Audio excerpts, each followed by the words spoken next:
Аябай мени коопсуздандырган жерлери датка кеминде ТЭЦте мына жолубуз бүтө эле, качан бүтөт да Кудай билет.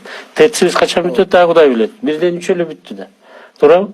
А бирок убагында бербей калсак, же бир күн кечиктире турган болсок, булар бүт сумманы алганга биз макул болуп койдук. Арбитражга бербейбиз деп макул болуп койдук. Арбитраж болсо Гонконгто Кытай тилинде, анан Кытайдын эле мыйзамдарында эмес, торгово-промышленный палатанын эрежелери боюнча дейт да. Ал эрежесин бир да специалист билбейт экен да. Мисалы, чайдын 10 түрү болсо, 10 эрежеси болот экен ал боюнча. Мына ушунун негизинде эгерде бере албай калсак, анда суверенитеттен баш тартабыз деген жери бар да. Мына ошого да президент макул болуп берип атпайбы? Анда өтө эле мисалы, ТЭЦтин убагында биз акчасын кайтара албай калсак, ТЭЦти башкарганга кытайлыктар азыр акылуу. Бүгүнкү биздин мыйзамдарды ратификациядан президент кол коюп берген боюнча.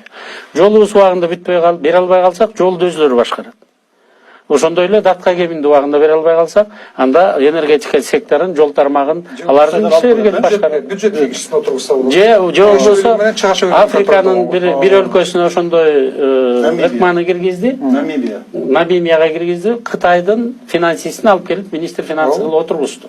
Демек бул жүрөк түшүргөн аябай коркунучтуу окат экен да бул жерде. Бул суверендүүлүгүбүздүн кийинки 20 жылдан кийин биздин Кыргызстан болобу же болбойбу деген суроого коркунуч жаратып коюшту да булар. Жегени мейлем, жегенин кузар азыр. Соттордо дагы